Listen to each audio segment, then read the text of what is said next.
I discovered something about SetApp. Like, Yeah, what's that? That it's awesome?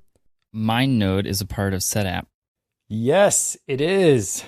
I'm so excited. I honestly was blown away when they said that they added that because there was already, I think, iThoughts is in there, Yeah, it which is. is kind of like the power user one. And I'm like, there's no way they're going to add MindNode because it's too similar. There's too much overlap there, but they did. And I am very happy. I have an article that I'm working on for my blog that's quite long, kind of deviates from my normal topics, but I felt like I just needed to like outline a whole bunch of stuff. And as I started writing things like, well, I want to move that around and I want to move like, and then it occurred to me, it's like, come on, Joe, Mike talks about MindNode all the time. I should go buy MindNode and because I don't own it. And then it occurred to me, like, wait, before you buy software, you're supposed to check SetApp first. Like, this is what you should do in the world that we live in today. So I pulled up SetApp, typed in, I think it was like MI, and it pops up MindNode. What? What is this magic? I click install, and I open the app, and I go to town. Like, that was a moment of wizardry for me. Yeah, it's awesome. There's really no reason not to have a SetApp subscription anymore. They keep adding tons of new stuff. I don't think you could buy a new Mac today and just use the Apple stuff. Some people maybe could, but if you are the type of person that would not work for you, there is a very good chance that you could just buy a new Mac and a SetApp subscription and nothing else because there's so much good stuff in there. Good friend of mine recently started a new job, and as part of that has a Mac, and I told her, like, sign up for SetApp, use everything you can from that, and if you feel that SetApp is not filling your needs on something, shoot me a text. I have not heard from her since. So, and by the way, shout out to Eugene, who we met at MacStack, yes, who is SetApp. Yes. Well, he and other people, of course, but we both got some SetApp swag when we met him. Yeah, I have this really cool SetApp pin. I'm super stoked about that. So, and we should mention SetApp is not sponsoring this show. We're just both enamored by it. We just both really like it. And really the tie into Bookworm, obviously, is the MindNode stuff, which I talk about all the time. And quick plug, I guess, for the premium membership, if you want to download those MindNode files, they are in the club. Well, the PDF versions of the files. Someone had asked for the MindNode file, and I did an experiment. I don't think it's going to work through the cloud links that I use for the PDFs. Okay. Because it's kind of like a package file with the images and stuff. Right. But I did send it via Dropbox public link. I don't want to do that for everything. So I'll throw it out there for people who are premium members. If you do want the actual MindNode files, you can contact me directly in the Bookworm Club and I'll send them to you. But I don't want to just make a habit of uploading every single MindNode file that I do to the club. It's a bit more work, but happy to do it if people really want it. Sure. Well, we didn't plan to do plugs for SetApp and MindNode, but that just happened. So let's step into outline mode. Mike, did you try more stuff? Oh, did I try stuff? Okay, so as we're recording this, earlier this week, I went to hang out with the rest of the Blanc media team. Cool. And got to hang out for, well, it was there basically Monday late afternoon through Wednesday early afternoon. And one of the things that we did, which is definitely new stuff for me, is we went rock climbing. Nice. So a little bit of context here. I have never gone rock climbing. I have never wanted to go rock climbing. I am scared of heights. So I went along with it, and kind of in the back of my head, I forgot about this action item, but kind of in the back of my head, I'm like, it'll be fine, and I should push myself to try something new. So I did. And we did the tall walls at this place. And this place, it was a lot bigger than your average rock climbing gym. I think they had like 30 something of these tall walls, and then they had like the bouldering stuff. And this is all new to me, but apparently like there's a whole bunch of different versions of rock climbing, and they had everything. Right. So we did the tall walls, and they have these auto belays. So like you hook up and then you climb, and then the auto belay will, like when you disconnect from the wall, it will catch you, but there's a little bit of a gap before it catches you. So I did not test the auto belay before I climbed the first wall. Oh, that is awesome. I love that you didn't test it. And I got to the top and I'm like trying to test it a little bit, but I couldn't, while still holding on to the wall, disconnect enough for it to catch. So I got to the top of the first wall and I could not let go.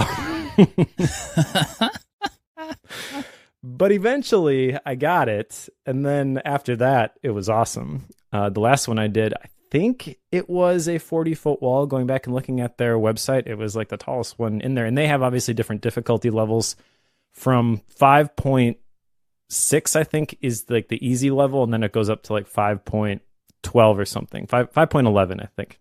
Okay. The last one that I did, I believe, was a 5.8.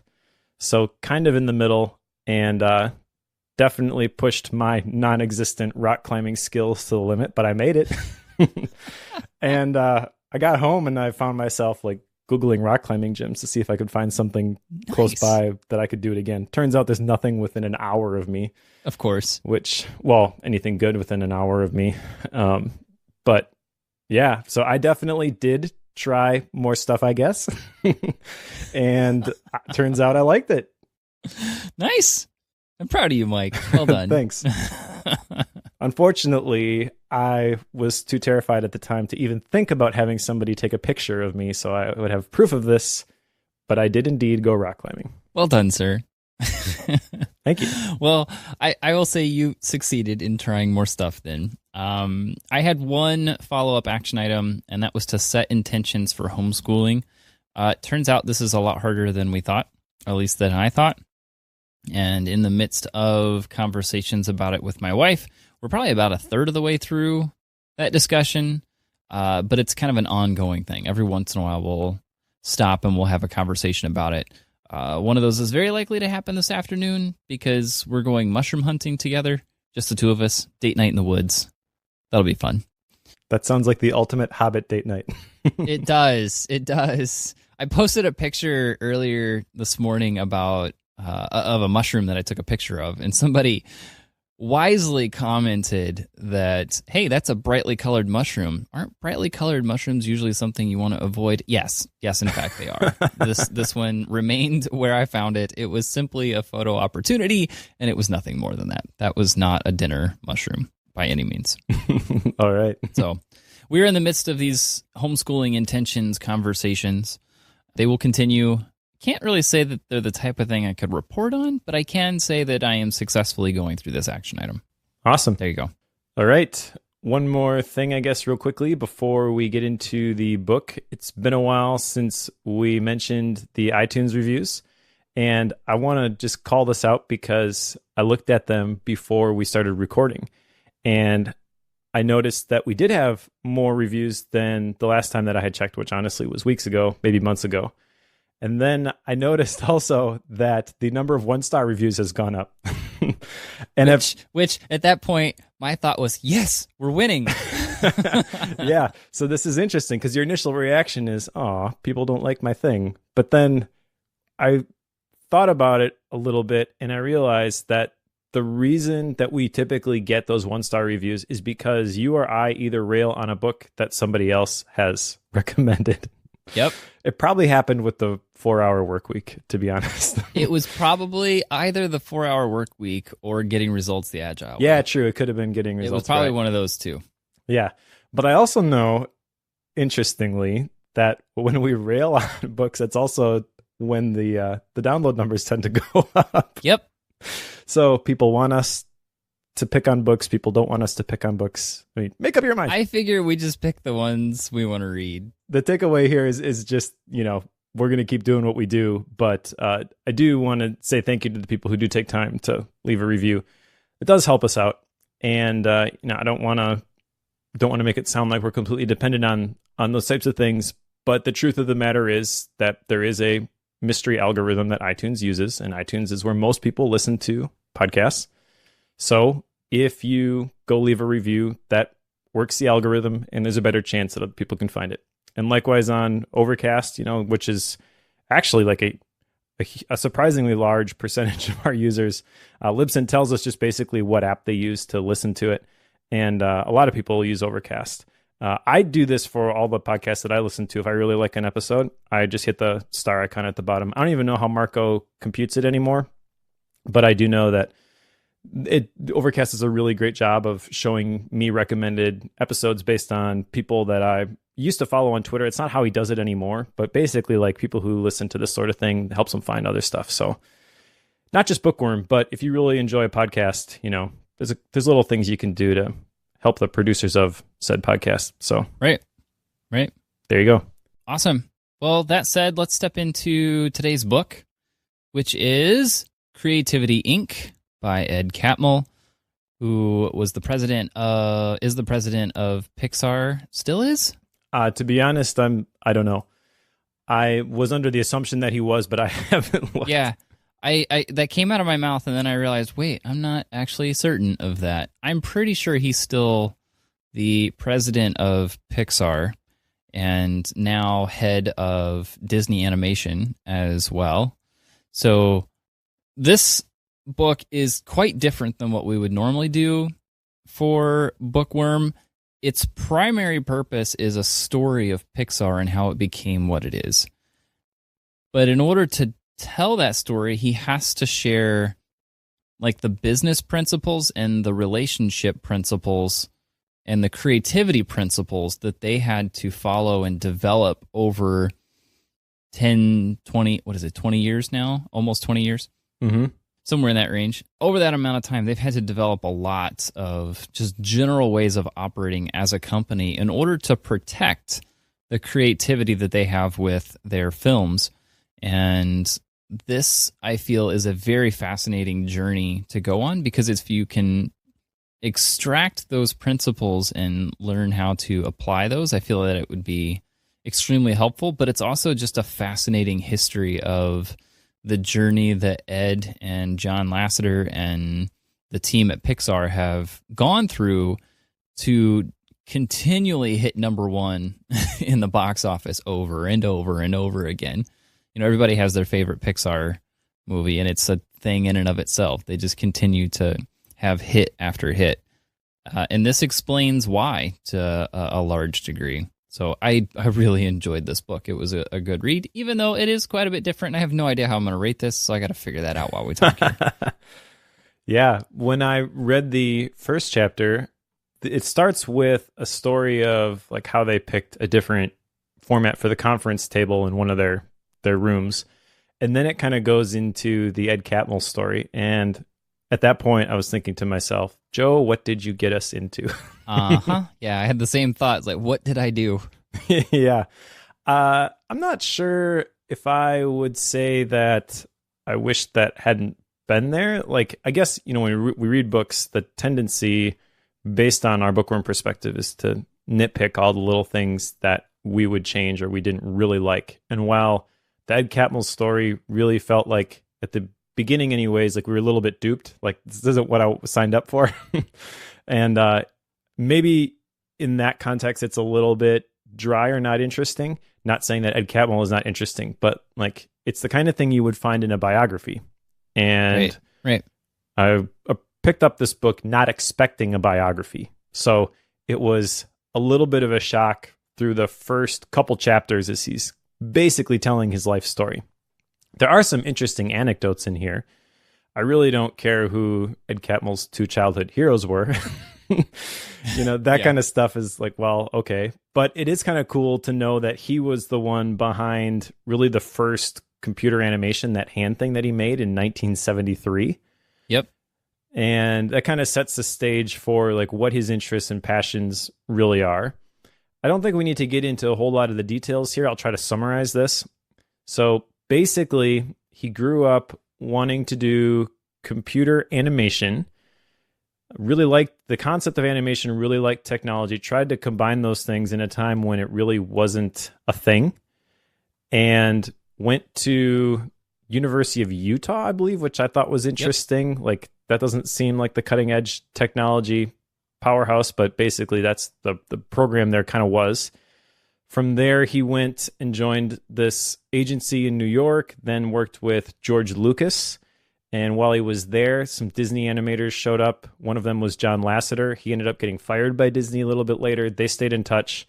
And then they started working with Pixar and eventually Steve Jobs, which kind of leads into the other thing that I think people might expect from this book is a description, a very long, detailed description of what it was like to work with Steve Jobs. And while there is some of that stuff in there, the majority of this book, I think, is talking about their systems and their processes, the things that they did right, and also some of the mistakes that they made, the things that they learned, and how they tried to fix them.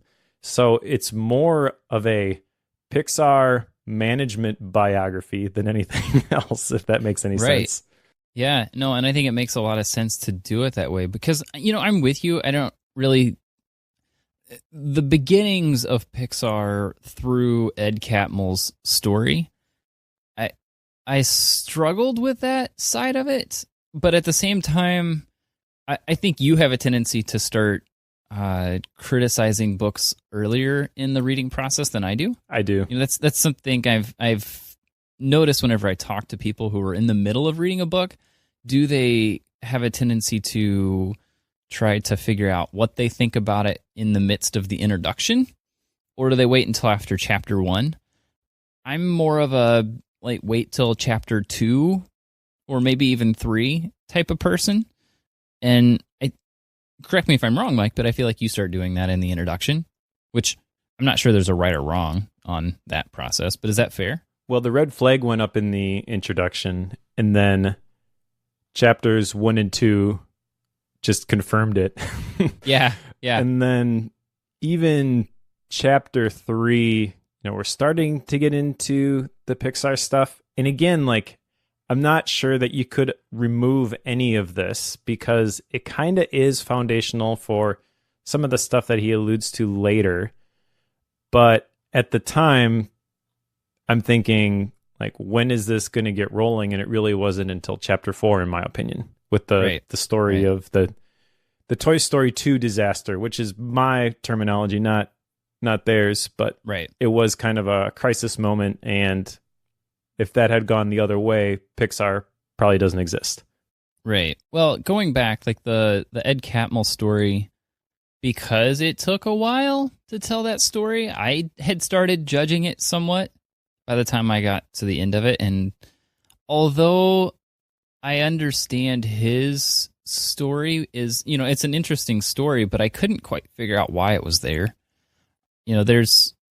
He essentially has a journey of wanting to create the first 100% animated, computer animated film, feature-length film. That was the goal. Toy Story, the original Pixar film, was the culmination of that 20-year journey of Ed Catmull. Mm-hmm. Post Toy Story, though, he has a crisis because now he has succeeded in his 20-year goal and wants to figure out what comes next. And it takes him a year to realize that the development of the creativity culture in Pixar is his next mission and protecting that.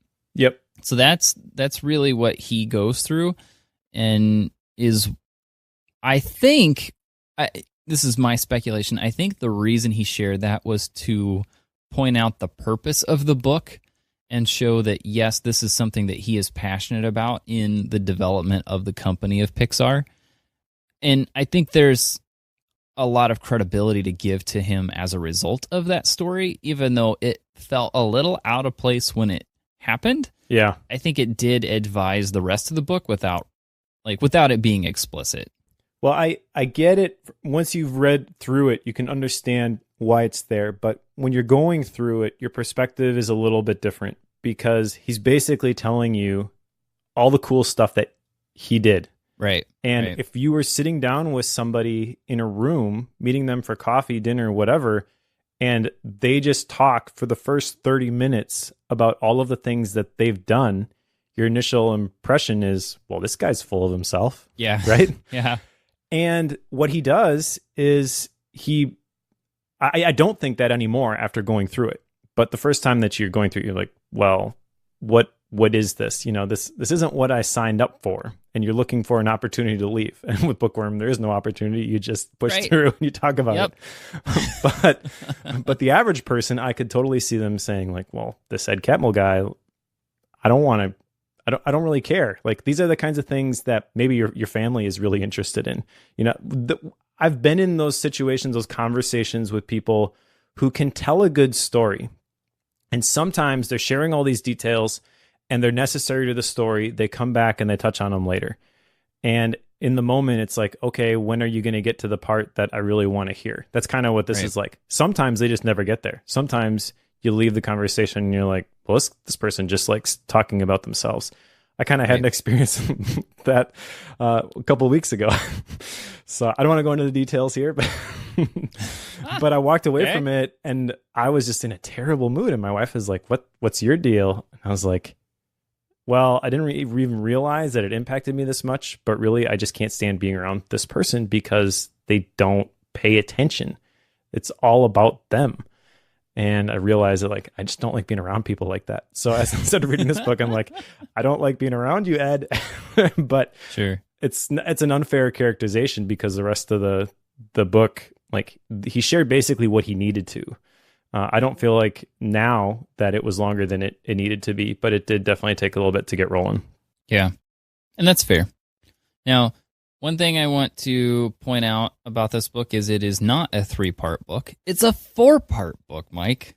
Which, as weird as it is, made me happy. It's like, thank you for being abnormal. I guess that's the story of Pixar, do things different.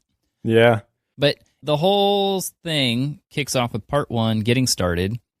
And he tells a brief history of Pixar. Now, this is kind of what we were talking about already. Yeah, it is kind of what we were talking about. It does delve into where Ed Catmull was working for Lucasfilm for a period, like where his whole beginnings of developing an animation company came from and how it moved from owner to owner and how it ended up in the hands of Steve Jobs. And the part that kind of got me in the midst of that was that at one point, Pixar, if I got the number right, it was either $54 or $56 million in the hole, in the red. Yeah. That dumbfounded me. And Steve Jobs bankrolled that personally. Jeez. Like that. Talk about a big hole to dig out of. Right. And it wasn't the first time like that he tried to acquire the company either, right? Because before he got let go by Apple and founded Next, he was trying to buy them, and then after he got let go, basically they lost contact with him. Eventually, he contacted them again and wanted their technology because he wanted to build a killer personal computer, and they're like, "No, that's not what we want to do." And then later on, he comes back to Apple and they get reconnected again. He's like, how are things going? Well, not so great. We're $56 million in the hole or whatever. And that's when he buys them. But at each step in the process, they're basically putting their flag in the ground and they're saying, no, we are dedicated to computer animation. That's what we are. Right. And there are 56 million reasons for you not to hold that position. Right. So I'm trying to put myself in their shoes. And it's a little bit different maybe because of my family dynamic, but I'm thinking to myself, would I really be willing to fight for this thing after I had lost $56 million in 1980s money? Like, I don't even know what that is worth with the inflation rate adjusted for today, but that is a really, really big hole that you don't know if you're going to be able to climb out of. So I don't know. I don't think I could be that sure that this is the thing. It's going to take off. A lot of people have their passion projects, but at some point you have to come to the reality that your passion project may not be financially sustainable. Fortunately for us and all the other Pixar fans, like they did stick with it and it did turn out okay, but there's definitely an alternate path here. I can't say that whenever I crossed the 10 million in the hole mark that I would have kept going. Yeah, exactly. Even the 400,000 in the hole, wow, 50 plus million in the hole. Obviously that struck a chord with me, and I appreciate that they continued working on it, and I appreciate that they made it work, but holy buckets, they had a rough road getting there. Yep. Obviously, if you want to know this whole story, pick up the book and read it. He goes through a lot of detail. We're skipping a lot. Yes. But there is a large amount of passion that went into the building of Pixar, especially that went into the development of Toy Story, the very first. And they do tell the entire story behind Toy Story and how it came about and how Steve Jobs actually positioned their IPO for a week after Toy Story was to release and gamed the whole business side of things perfectly. Yeah. Like, that's classic Steve. Smart dude. And he basically made the company as a result of that move. So it's a fascinating history, but what happens then is after Toy Story, they released, I just blanked on the name of the film. What was number 2? A Bug's Life. A Bug's Life. Yep. So they released Toy Story, huge success, of course. They released A Bug's Life, and it had some bumps in the road, but they had a lot of success with that as well, which brings us to what Mike has termed the Toy Story 2 disaster. And I don't think it's a misnomer to call it that, because I think Ed Catmull would call it that, given his brutal honesty with the way that he phrases things. Like, he's like, that failed. Like, we had to, it completely fell off the tracks. We had to straighten it out. Mm-hmm. But they tried, correct me if I'm wrong on this, Mike, they tried to bring in new directors and some new people. They thought they had the process figured out. One of their mantras was trust the process. They had that nailed down, and they handed it over to some new folks.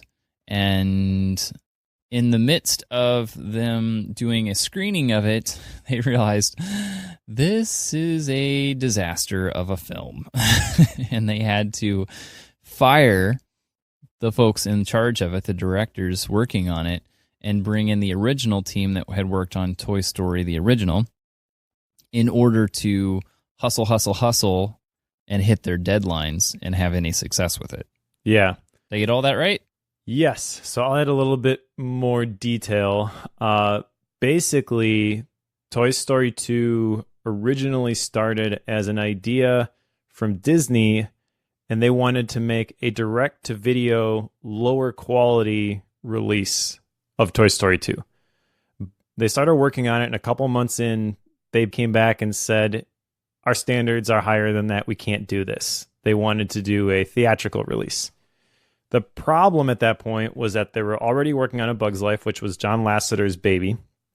So they had no experienced directors on Toy Story 2. They did have an experienced team, and they thought that the experienced team would be able to make up for the lack of experience from the directors.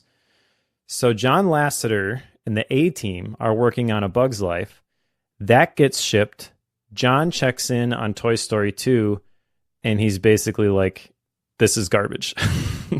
So he calls together the company, and he says, starting January 2nd, we're going to work really hard on this because we've only got, at that point, 9 months to save the film. And they kind of had to start over. Everyone ended up pushing really hard. And they came to the realization afterwards, even though the whole industry is kind of built on this, where there's these ebbs and flows of, like, you have to work really hard for these periods. Ed Catmull tells this story, which was kind of the clarifying point to him that this is absolutely not okay, and this is a sign that we were pushing people too hard. When one of their employees came in overtired, forgot to drop their kid off at daycare, their wife called them at work. He realized he had left the kid in the car, and it was really hot, and the baby ended up being okay, but like not a good situation. Obviously, something like that will scare you into thinking like things that aren't okay. Like, that's kind of a wake-up call. So they pushed Toy Story 2 out the door. They were able to actually release a sequel that did well and was not a garbage film. But then they kind of realize that they need to do things a little bit differently. So I think that the piece in all of this that they learned was that you really need feedback, and they had to change that whole system to allow brutal feedback to directors and folks who are building those films, so that they don't fall off the rails like that. They learned a lot in that, in the making of Toy Story 2, which led them into, which in the book is now part 2, Protecting the New. They built out this team, which they refer to as the Braintrust, and I love the concept of what they do with this. But this comes out in a chapter on honesty and candor, and what they do. See if I can get this right, because this is. It sounds like an intense meeting that I don't really want to be a part of, but it sounds amazing given the results that they have from it. Oh, I want to be there. I know. It's one of those, I want to be on a fly on the wall, but I feel like I really don't want to participate. I would love to participate. I feel like this is right up my alley. So the idea here is that they have a rough form of the film. The group, which could be 10, 15, sometimes 20 people, other directors, other producers, other storytellers. They watch this, and then they go into a room, they grab something to eat. The director of the film pitches the idea to them, explains what they're doing, mentions the areas that they're struggling with, the ones they're excited about, the ones they feel they've nailed. And then John Lasseter typically kicks off with his thoughts on what worked and what didn't. And that starts a whole conversation that they just let go indefinitely until it's done about what they saw did and didn't work in the film. And the key here is that they have 100% candor in the process as opposed to honesty, which I get his difference in terms. I think the idea is just be real and tell the truth was his point. But the thing that they would do is say, this area didn't work, and I'm not really sure why, or they knew why. It's like, this was too harsh, that he was too hard on that character, this one wasn't working, that guy was too small in this scene, I didn't believe you on your main storyline. And they would do all of this back and forth, share a lot of thoughts with each other on it, and then it was up to the director to decide if they should accept or reject any and all of these ideas. And because of this brain trust meeting, they are able to continually iterate and develop and build out a story that really rings true, as we can see with the huge amount of success with all the Pixar films that have come out. So again, I think this brain trust meeting is really interesting. I'm not really sure how to apply it to my life, other than how does this, I could try to think through how does this apply to our church to some degree, but we're not in a creative endeavor really, so I don't really see how that could apply, but the concept behind the brain trust is incredibly intriguing to me. Well, I think the way to apply this is something like a mastermind group.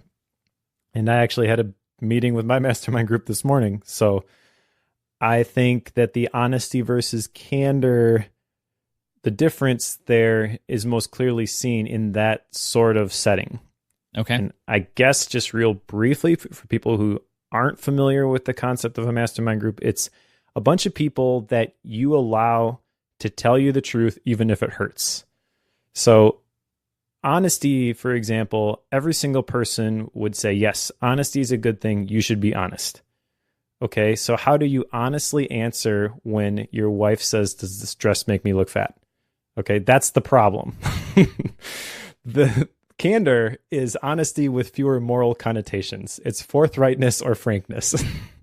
So candor is just cutting to the quick, saying the thing, and not really caring what impact it's going to have on the other person because they've signed up for this. Does that make sense? Yeah. No, I think that makes sense. So the brain trust is kind of like this mastermind group. of people who are there to help you make your thing better. There is no selfish agenda here. So that's another thing that I think is kind of important to making this whole concept work. The people in the Braintrust initially were John Lasseter, Andrew Stanton, Pete Docter. That was the guy who did like Up and Monsters, Inc., I believe, Lee Unkrich, and Joe Ranft. And they were made up of people who, specifically Ed Catmull says, had a deep understanding of storytelling and no authority. The goal was to put all of these smart, passionate people in a room together and then charge them with identifying and solving problems and encouraging them to be candid with each other. I also think, I don't remember if I wrote this down, but the thing about this Braintrust and the notes that came from this was that the director had to change something. They didn't have to follow the advice that people had given them, but they had to make sure that their movie didn't stay the same. Because the theme that he talks about in this chapter is that all Pixar movies suck at the beginning. The goal is to get them from suck to not suck. So that's going to require a lot of revisions, a lot of changes. Right. They also outlawed Steve Jobs from these Braintrust meetings because they thought he would change the meeting. Yes, that's true. I forgot that point. I thought it was really interesting because they recognized right away that you get the wrong person in the room and the whole thing breaks. So I too thought about how can I create this sort of atmosphere in the different arenas that I'm involved in. And I think he talks about creating a brain trust here. And there's a couple of things I wanted to call out. He makes a point that it takes a while for any group to become or to mature to the point where they could become a brain trust, because it takes a while for any group to develop the level of trust which is necessary in order to really be candid.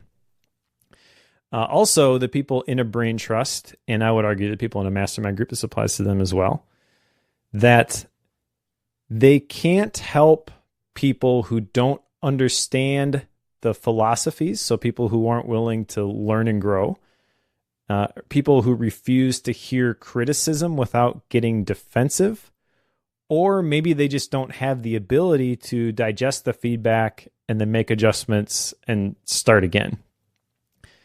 That is kind of a lot, but basically, if you're going to walk into a mastermind or a brain trust type meeting like this, you got to know that it's going to hurt a little bit, but you got to recognize that it's going to benefit you in the long run. No pain, no gain.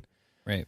And then the other thing I want to call out about this, and again, I think this applies to mastermind groups as well, is that they evolve over time. So the brain trust, even if it's the same people at the beginning, is going to be different 3 years from now when you start this thing. And I think that's an interesting observation that can be scary to some people, but for growth-minded people, it shouldn't be, because you're going to be changing too. And as long as the goal of the group is to grow and your goal is to grow, that's really the thing that matters. There's going to be synergy there. I think it was important for him to point out that these brain trust meetings, this team, it wasn't something that you could set up and walk away from. It wasn't something that you can say, okay, every 3 months we're going to get together, have this meeting. This is the people who's going to be a part of it, and this is the format of how it's going to go. Turn it loose.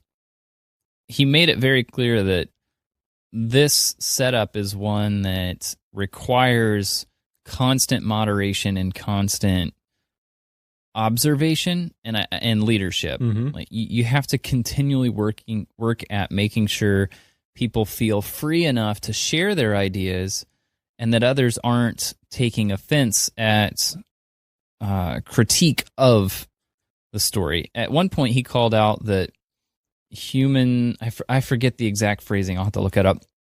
But he mentions that, it's great for you to have ideas, but don't let your ideas become you. Yes, you are not your ideas. If you identify too closely with your ideas, you will take offense when they are challenged. Yes, that. Which is why the 1-star reviews don't bother me, because I am not Bookworm. Bookworm is my idea, and I would like people to like it, but ultimately that 1-star review is not a judge on my character. Yes. It's not my identity. The other thing here is that the Candor is not something that is optional, I believe. I think that, because he makes the point that lack of candor leads to dysfunctional environments. I have been in those places where I know what I should say, but I know I can't say it because the people who are there are not going to receive it well. Right. And the goal of candor is to essentially remove the emotion from the statement. But it's hard to do that in a lot of contexts. And if it's going to work, the feedback that you give has to be not emotionally charged.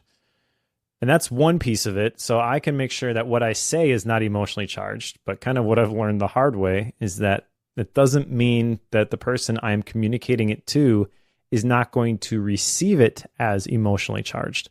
And ultimately, that is my responsibility to make sure that they receive it correctly. Now, sometimes there's things you just can't do anything about. No matter what you're going to say, people are going to receive it wrong. So in those situations, I just don't say anything. Mom always told me, can't say something nice, don't say anything at all. Yep. Right? Yep. Like that's really the truth principle here. But I am finding myself also looking for situations, organizations, really everything that I do. I want to facilitate this, and I want this to be the goal. Now, some things have the potential to grow to the point where you can have candor, and like I said, it just takes time to get to that point. But if you're further down the food chain in a company where candor is not welcomed, like that's a red flag in my opinion, because it's just going to compound over time, and eventually it's going to have a negative impact when the thing that needs to be said is finally said and people blow up, or the company or organization continues to be ineffective because no one's willing to deal with the real problems that are there because they don't want to hurt people's feelings. Both of those situations are not good. So I guess my takeaway is try to align myself with people who prioritize candor. Right. And I think there's a lot of benefit to being aware of the other person's ability to accept that feedback. It's, we all know people who, if you were to share, like, you're making a terrible choice in your life, they're going to flip over backwards and just lash out. Like, everybody knows someone like that. But I think that if you are conscientious of that and aware of how people can react to your feedback, and you convey the idea that you're open to people critiquing you, that to me, that's a key component that made these Braintrust meetings successful, is that the director who was in charge of that film was open to the feedback.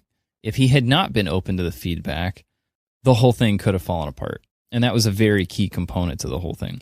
So in the midst of conversations with other people and in the process of giving constructive criticism, if the recipient is open to that, that's where a lot of the value can come from. And that's what I think, as long as you and I are open to that, we're totally cool with people giving us 1-star reviews. Do I want that? No, of course not. But at the same time, I would much rather know that people don't care for it, and would really honestly like to know why. Yep. Like, if you don't like it, why don't you like it? Don't just tell me, oh, that's terrible. Like, well, and really, if I could rephrase that, don't tell me why you don't like it, but tell me what can make it better. Correct. What can we do differently? Not just to change so that we're more in line with somebody's preferences, but is there an underlying actual problem with how we are doing things? And is there a better way to accomplish our goals? That's the kind of thing that's valuable. And you have to tease out, because a lot of people will just complain and they'll say, I don't like that. Correct. Well, okay, I probably won't be able to fix that. For the person who says, you guys have too much religious undertones, it is who I am. I'm sorry, but it's a big part of my story. And I realize that, You and I, 1-star reviewer guy, because of that reason, like we probably won't be able to reconcile that. I would if I could, but there's just no way that I can make an authentic podcast and talk about these things in a meaningful way without being phony. And that feels phony to me because it is so ingrained in my identity. That's way more of part of my identity than Bookworm is. So I'm not going to flip those. Yep. All right. That said, he has a whole chapter here. We are skipping some chapters here, by the way. There's a lot. It was, how long is this, Mike? A little over 300 pages? Just under, but there are 13 chapters. We could have tried to nail every chapter, but I felt like the 4 sections kind of lend themselves to tying a couple of these ideas together, and there's no need to go into every single chapter. The next chapter, though, is fear and failure, and it does tie into this honesty and candor piece. And the reason being that this whole idea of the brain trust and the candor and the honesty, I feel like one of the ways to really facilitate that is to talk about your own mistakes and your own failures as a leader, because it makes it safe for other people to do the same. And when everybody's talking about all the things that they've messed up, now to have something that's messed up is no longer a rarity. And the truth is that there's lots of stuff that we work on that's messed up. But if we pretend that it's perfect, then we can't fix it. Yeah, he goes through a process about, like, he explains the general knowledge and wisdom that people share around failure, where, fail fast and get your failures out of the way so you can get to the successes. Like, that mentality is especially common in the world of software, and it's one that I think has permeated a lot of the business world at this point. But he also says, sure, those are fun maxims, but what do you want me to do about it? Like, I'm not going to go out and try to fail. Yeah. Like, that's obviously not what I'm going to do. But at the same time, he does call out that as you're trying to build something big and successful, you can simply make a decision about what you think is best and move quickly. Yep. And move towards it quickly.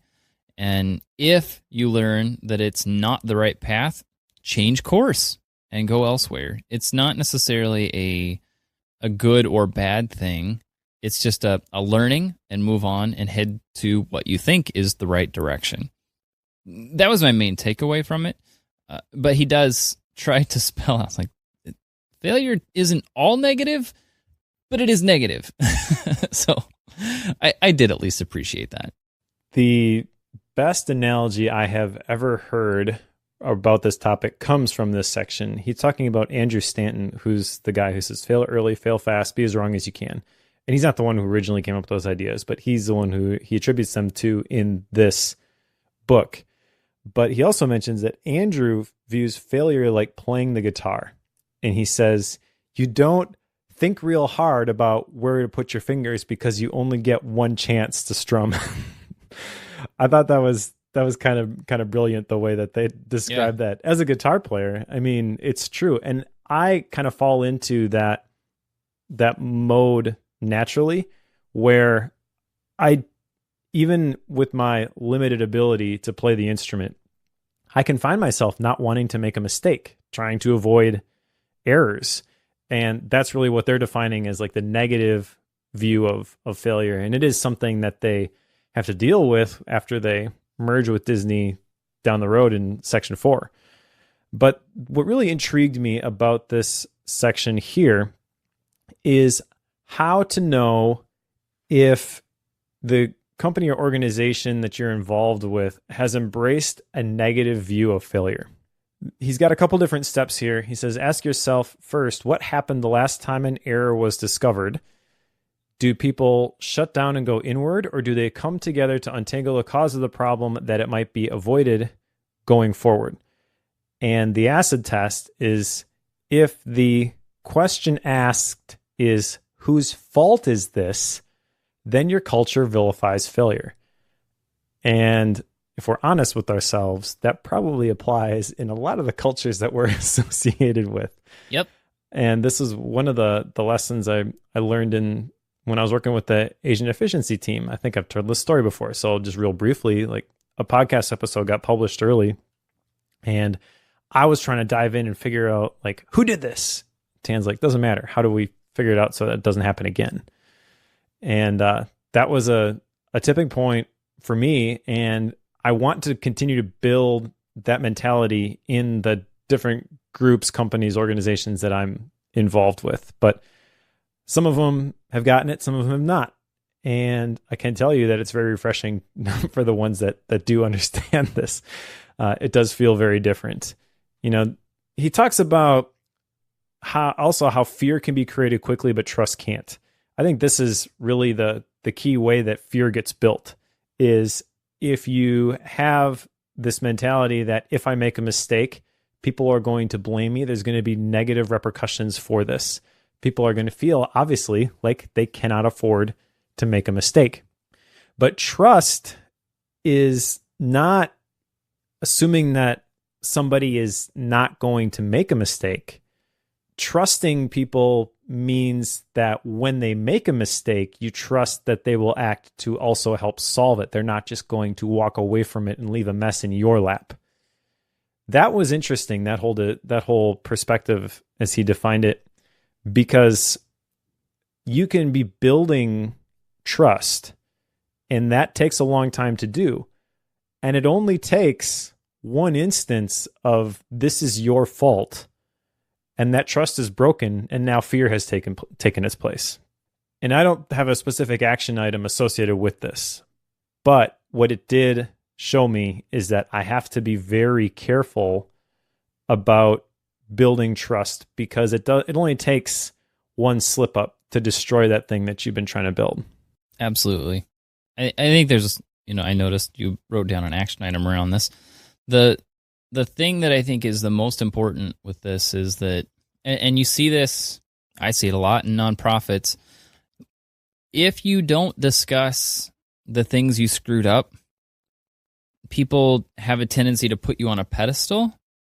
They may still put you on a pedestal, but if you don't talk about your failures, you borderline become idolized in a way because they see you as larger than life. And then if someone learns of a mistake or something that you didn't own up to, a failure that was hidden, now your entire character is at stake, not just that one thing. Yeah. So it's super important to talk about, I screwed this up, or this is something that I'm seeing that's not working well in our organization, and talk about it, because it can easily create long-term issues or completely destroy people or organizations if it's not talked about. Yeah, and the action item that you're alluding to was simply to talk about my failures. There's a couple of reasons for this. Number one, obviously, we're talking about how I can change the culture of the different organizations that I'm involved with. And I do think that that is an important thing that I can do in different situations. But I also think that with the platforms that we have online being fairly visible, especially in the productivity space, there is so much emphasis on the gold standard, I guess. I don't know another way to describe it, but people are sharing all the things that go right, and they don't share any of the things that go wrong.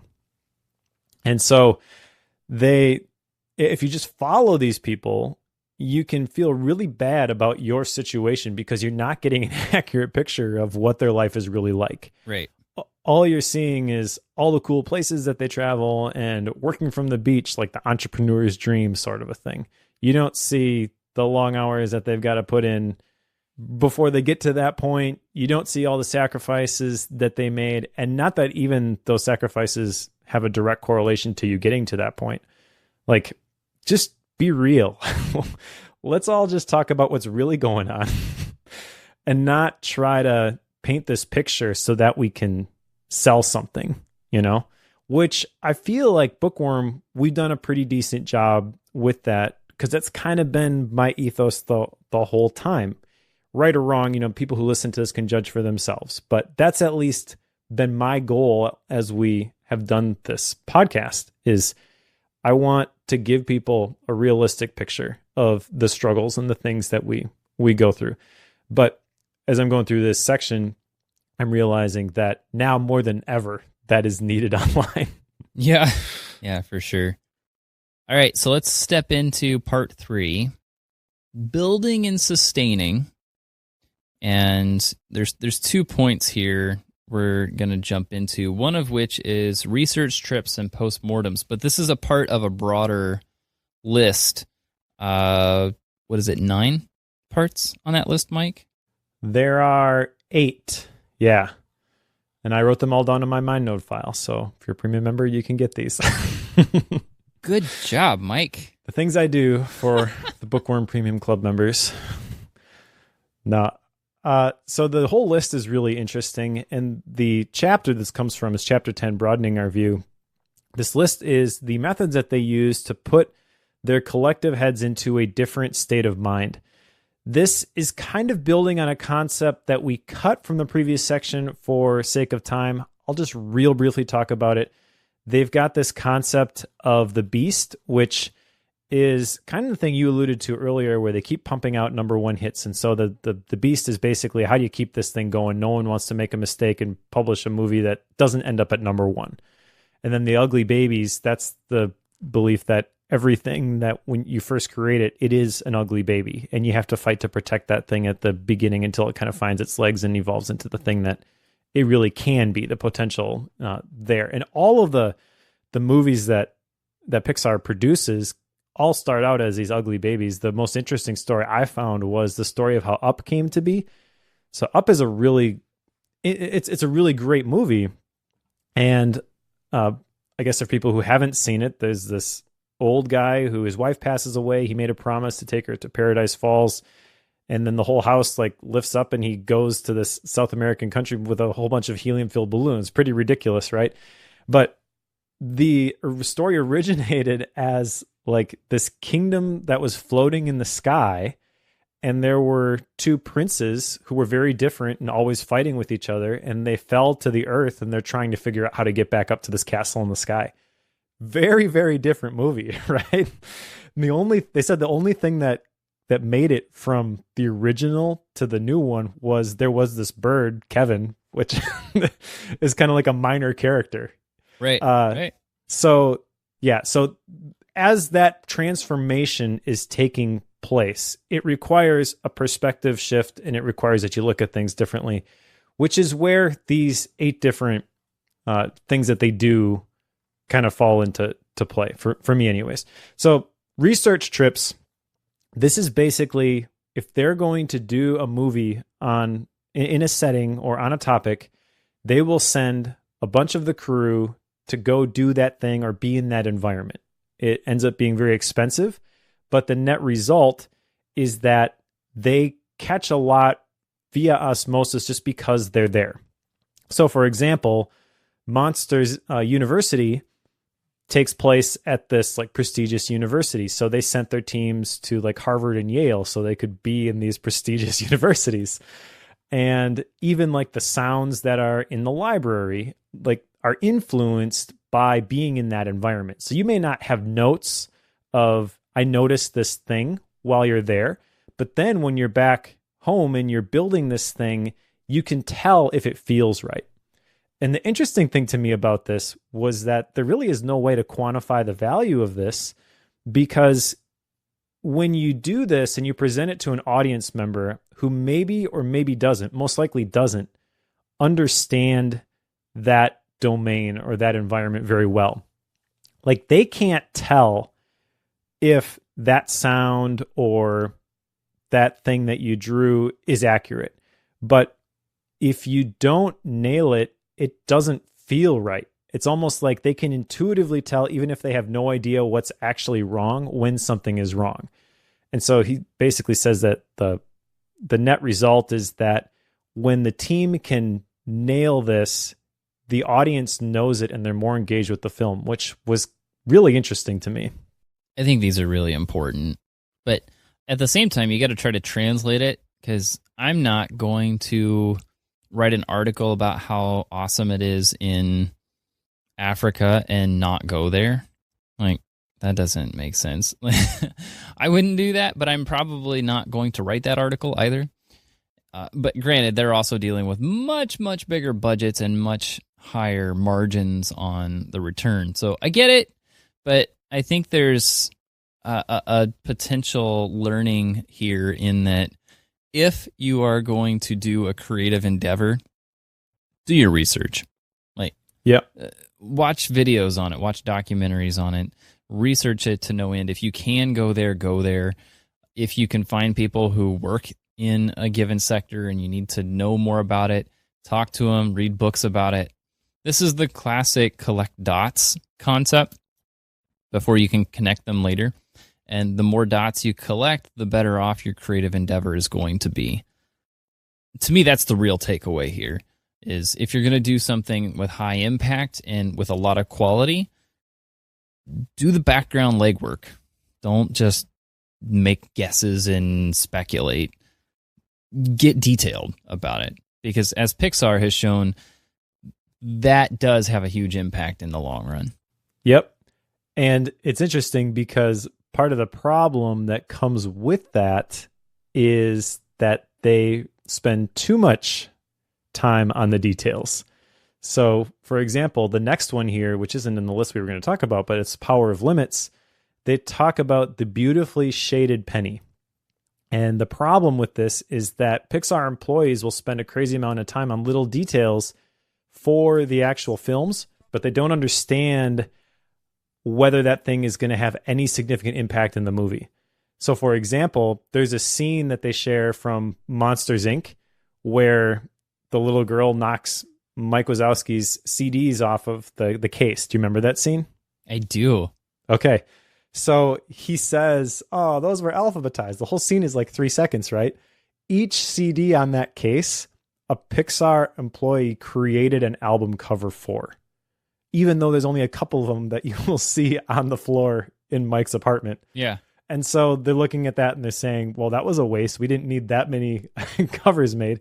On one level, it's kind of cool that they put that much attention and detail into things, but also obviously that makes the amount of effort to create the film much higher, and they're kind of always pushing up against these deadlines. So if you're looking for something to cut, that would be a great thing to cut. Let's just design the 3 we need instead of all of them, but they don't know how those things are going to be pieced together. Right. So right. Being able to see the limits of usefulness helps them conserve their energy and put it in the appropriate place. Absolutely. But they also do postmortems, Mike. Yeah, postmortems are cool. I love the idea of postmortems. I've done some of these, and they're always really valuable. Basically, a postmortem is a short meeting, and it could be after a project, but at Pixar specifically, it's after a film was released, where they explore what worked and what didn't work, and they attempt to consolidate all of the lessons that they learned from it. There's a couple reasons that they do this. Number one is, like I said, they want to consolidate what they learned in making this film. They also want to teach other people who maybe weren't there so they can avoid some of the mistakes maybe that they made. And the thing that was interesting to me is they don't want to let resentments fester. I think this is probably the most important piece to this, because if you are on a team that is pushing and you get this thing out the door, and then the initial reaction, if it's a successful film, which almost all Pixar films are, is like, hooray, we did a good thing, but you may resent the fact that this thing did, or your piece of it didn't really go the way that you wanted it to. You're caught up in the celebration because it was a monetary success. And then the next film that you work on, the same thing happens, right? And then you're like, oh, that's right. I was mad about this before. Now I'm even more mad that it's happening again. This is totally unjust. So here we go again. So just document that stuff, get it out there. And yeah, maybe it'll happen again. But I feel like if you have the ability and the avenue to share those things, you can release those things. So even if it does keep happening again, as long as you are able to express your frustration with the thing, you feel better about it.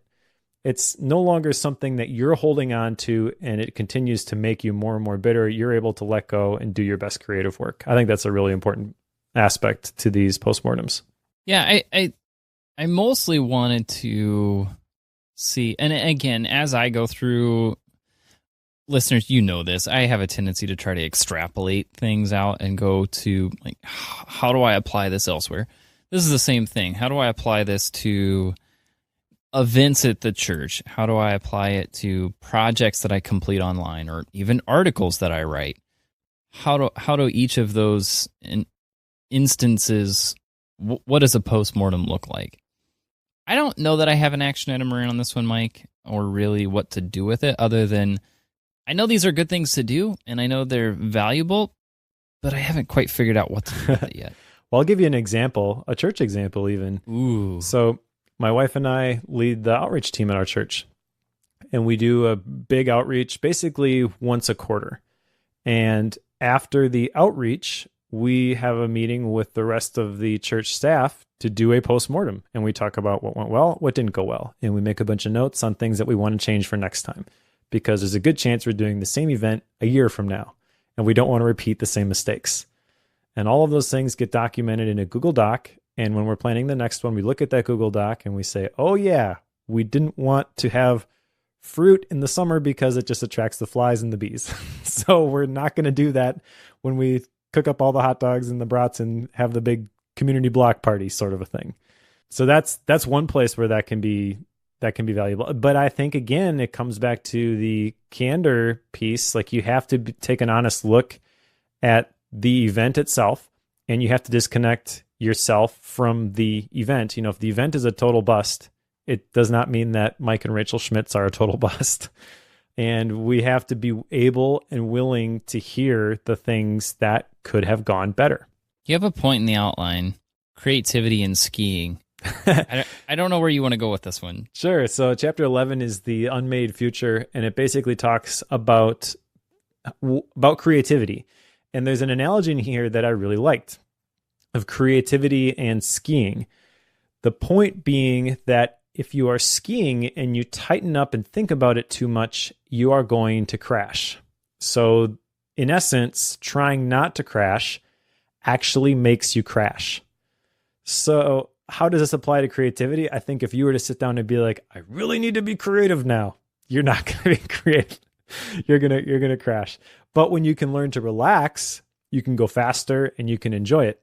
The phrase that they use for this is, if you think, you stink. Which I am a thinker, so this definitely applies to me. I don't necessarily have an action item associated with this, but basically what I want to do is just let go and trust the process, kind of what they were talking about, one of the big main Pixar values at the very beginning. The other one, by the way, I don't think we mentioned this, is that story is king. So obviously that applies specifically to Pixar because they're telling stories, but you could apply that a lot of different situations as well. But specifically the trusting the process, I have long believed that everybody is creative. You may not think you're creative, and then you would be right, but you have the ability to be creative. And if you try to force it, you may have trouble with it, and then you use that as reinforcement for the idea that you are not creative, if that makes any sense. He says on page 223 that in his experience, creative people discover and realize their visions over time and through dedicated, protracted struggle. So the fact that you are struggling does not mean that you are not creative. In fact, it's actually evidence that you are creative, because all creatives struggle with this stuff. You have to show up and you have to put in the effort. And really, the big thing that made a difference for me was not judging my work afterwards. I made the decision I was going to show up and I was going to write for an hour every day. That's how my book got published initially, or self-published initially, was that I just showed up and wrote. And at the end of the day, I published it. You know, I wasn't going to sit there and edit it until it was perfect. Some days I sat down, I only typed out 100 words instead of 1,000. Didn't view that as a bad day, because at least I showed up.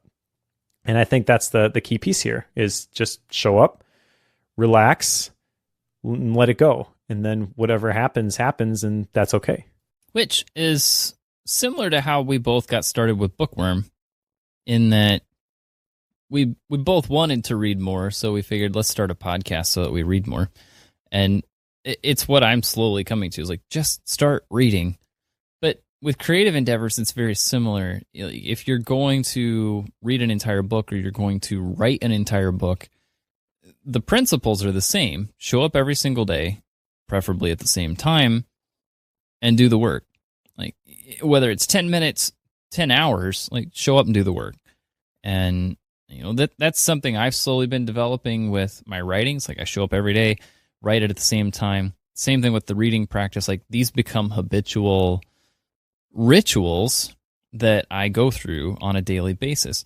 This is very similar in that if you give yourself the space, you don't put any restrictions on what you're creating or how much to create or how amazing it is. You're just giving yourself the space to, do the creative work itself. Yep. Now, I forget if it was Hemingway or somebody else that said, I only write when the muse strikes. Thankfully, it shows up every morning at 8 a.m. I think that's Hemingway. Right. Somebody like that. That's it. Like, show up. And if you show up every single day, slowly that mental state becomes normal. This reminded me a lot of James Clear in Atomic Habits, because absolutely, he's not the one who came up with this, but he really hammers this idea of, so you want to be a writer, you got to write. What does a writer do? They write. What does a reader do? They read. What does a runner do? They run. So if you don't run, if you don't read, if you don't write, you cannot say that that is an identity that you've embraced. But if you show up and you run poorly, you can say, I am a runner, and you can continue to get better. Yep. If you show up and you read one page every day, you can say, I am a reader. If you show up and you write for 1 hour, even if it's only 100 words, you can say you are a writer. And the more that you do it, the better that you get at that specific thing. The thing that paralyzes a lot of people is making a value judgment on the thing right away. And I totally get that. You have to be able to view yourself as a beginner when you are a beginner. If I approached my running with the goal of running a half marathon, which I did, and then the very first time I ran, I could barely go 2 miles and I was like a 10-minute pace, I would have quit right there and be like, you're never going to be able to do this. Look at you. You're pathetic. But that's not how it works. You just do it over and over and over again, and it gets easier. And I believe that applies to your creativity as well. Now, part 4, testing what we know. This goes back to some history in Pixar and a period of time when Disney, now keep in mind, I don't know if we've talked about this a whole lot, but Ed Catmull and John Lasseter both loved Disney growing up and aspired to be a part of Disney animation. Now, during the period when Pixar was releasing hit after hit after hit, Disney had not released a single big number one in the box office hit. But as a result of that, and through conversations, this is when Disney purchased Pixar. I believe the sale price was a little over $7 billion. And as a part of that negotiation, Steve Jobs negotiated it. So guess what? It really was in Pixar's favor. Mm-hmm. And Ed Catmull and John Lasseter became the heads of Disney Animation and Pixar. Yep. The idea being that if you had a centralized leadership across those two, you would not have competition between the two. And also, the idea was that if the leadership from Pixar moved over to the leadership of Disney as a part of that merger, the rituals and the success factors that go into the development of Pixar films, those traditions could remain. That was key to Steve Jobs, and I think brilliant negotiating for him. And they had a success. The merge happened, and this was the first chance that Ed had to apply the principles and the practices that they had at Pixar. They took those to Disney and tried to learn how to incorporate those into Disney animation in an effort to fix Disney. Thus, he terms this a new challenge. Yeah, and a little bit of background here. So we mentioned a while back with the IPO of Pixar, there was also a detail in there where Steve Jobs renegotiated the deal they had with Disney so that it was a 50-50 split. but Disney owned the rights to the Pixar characters. So Pixar owned it. No, right? Disney did. They had a group called Circle 7 that right.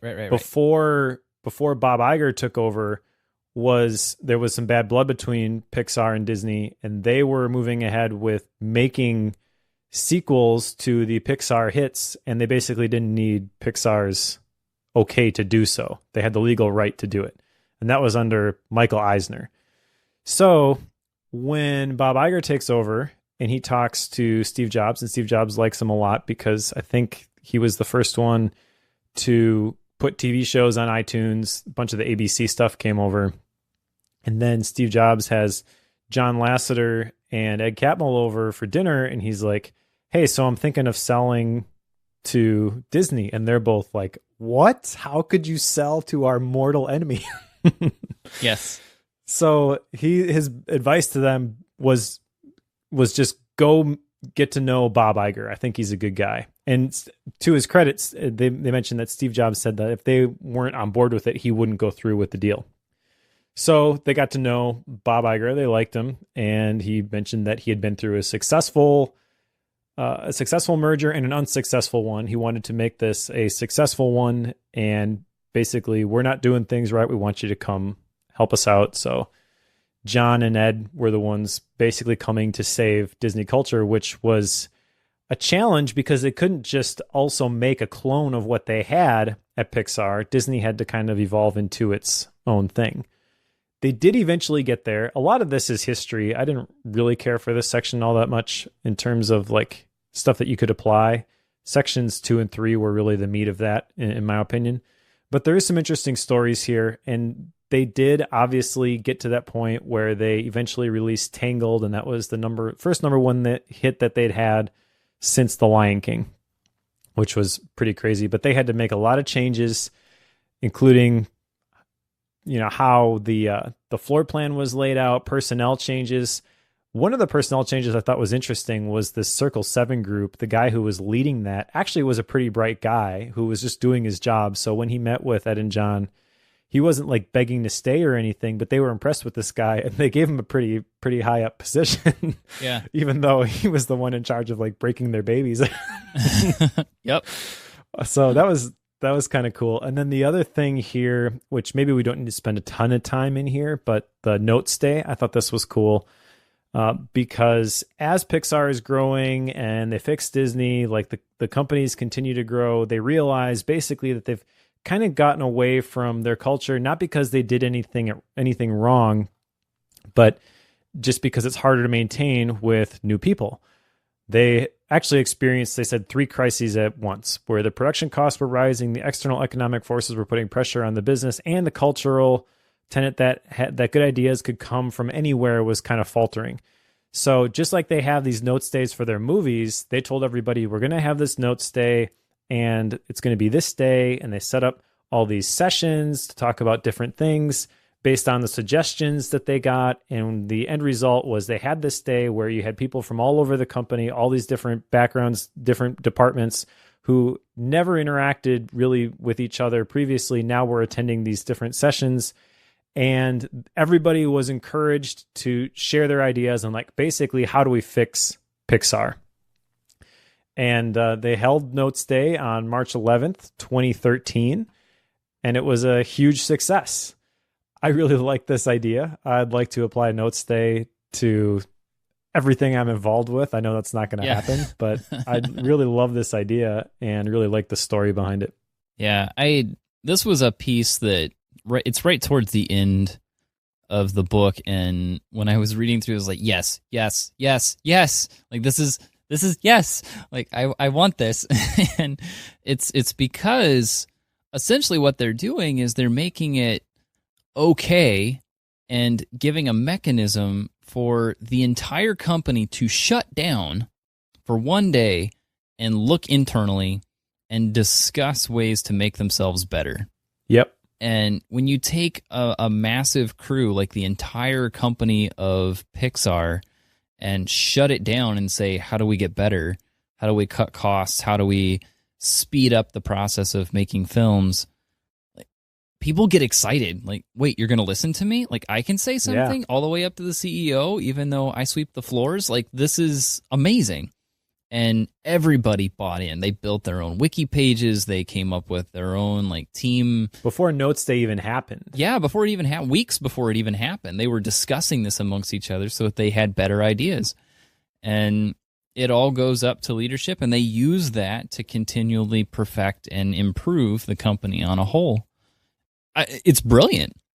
If you really want to know what the details of day-to-day business and how to improve those, talk to the people who live and breathe it every single day. Like, it's just a brilliant idea.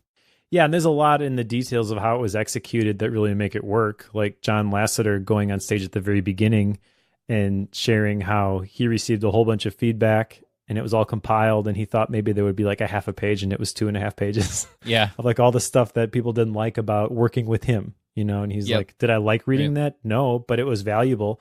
And he's like, and I'm asking you to take the same approach. We're not attacking people here. We're attacking the problems with our processes. What was really interesting to me about all of this was they gave people some direction at the very beginning. They mentioned, like, we want to get the number of employee weeks per film, because there's a ton of people that work on these movies, down to something like 18,500. Yeah. Weeks. Yep. Yeah. And everybody who was involved with it basically ran with it further than they thought they were going to. And they were like, no, we're going to get it down to 12,000.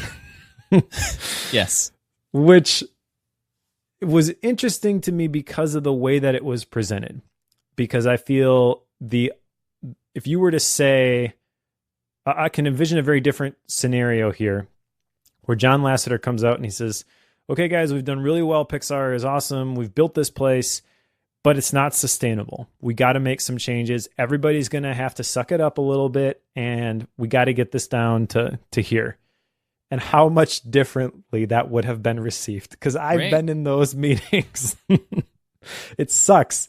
You feel like you have no ownership in the process. You feel like the ship is going down and you're doing what you can to save it, but inevitably this is going to go down anyways. So like, what are we even doing here? Right. As opposed to let's reconsider everything.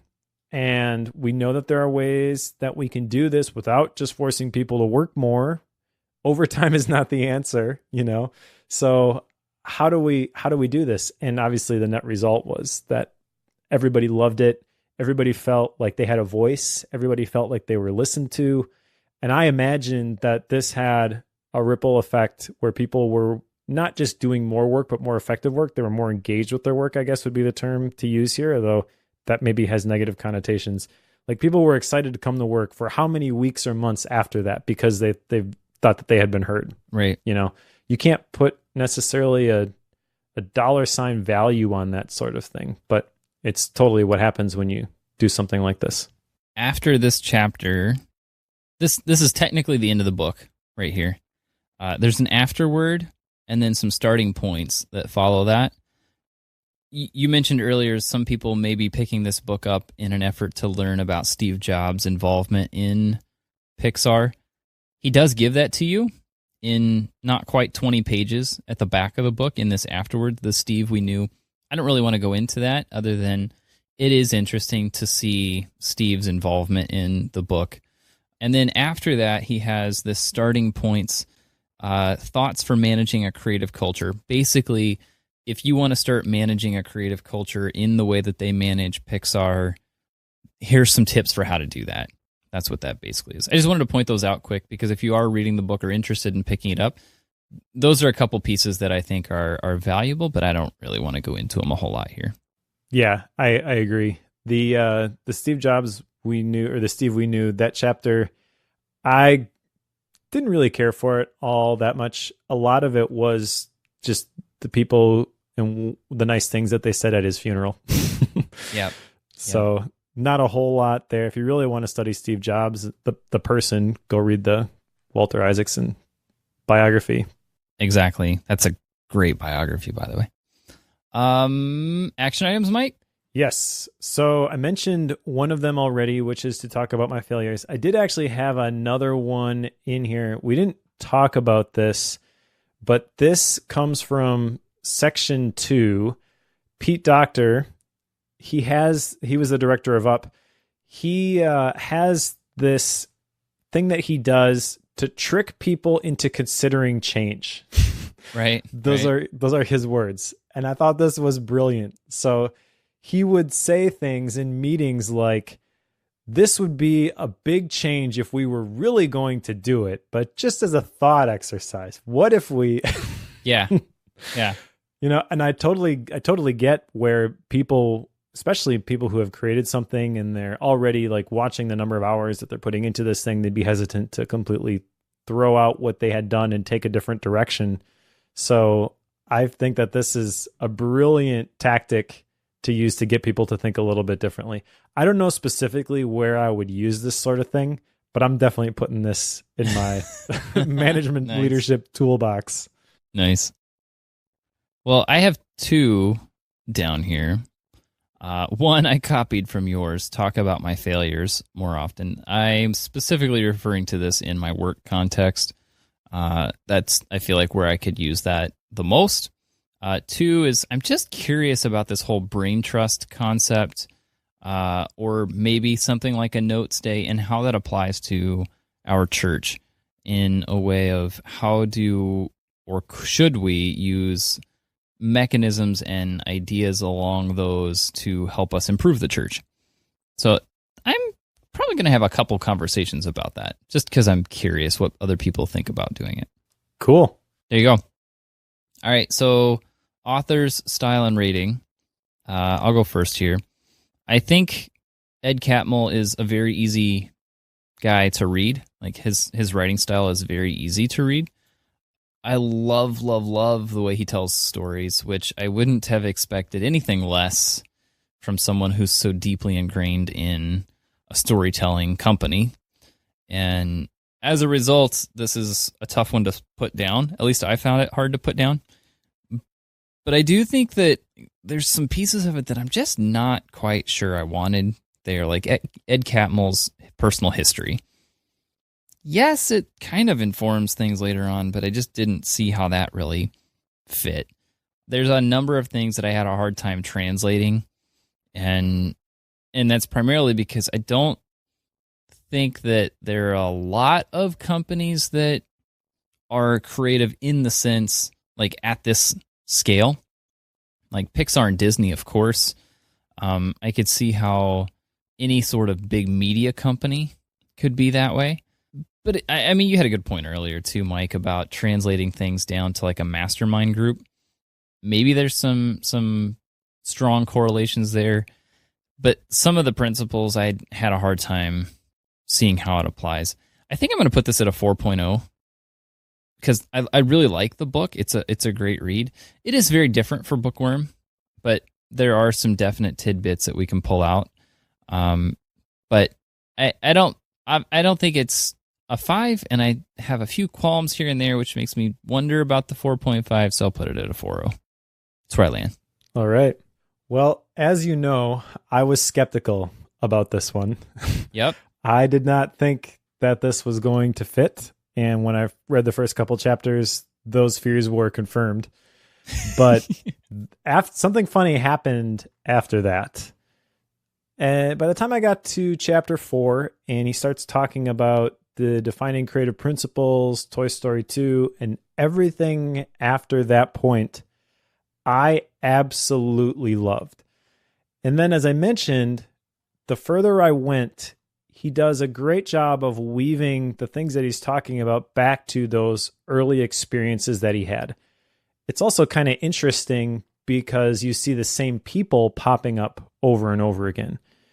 And one example of that I noticed in the transition and how the story evolved. So he starts off talking about how when he was in New York, when he goes to work with George Lucas, then he's working with Steve Jobs, and kind of his right-hand man through all of that stuff is a guy named Alvy. And then he meets John Lasseter. John Lasseter gets fired from Disney. He comes and works for him. And after a little while, it's not Ed and Alvy anymore. Now it's Ed and John. You don't see that relationship develop, though, unless he tells the stories at the beginning about how he was working with Alvy. And I feel like this story is more about Pixar in general, and you could even argue more about John Lasseter than it is about Ed Catmull. Right. By the time you get to the end. So as much as I didn't like that stuff at the beginning, I saw how it all fit at the end, and I don't really have an issue with any of it. I also got way more out of this book than I thought I was going to in terms of not even necessarily action items, though there are a couple of those, but just mindsets that I believe are beneficial and have a very general positive effect with a lot of the things that I'm involved with.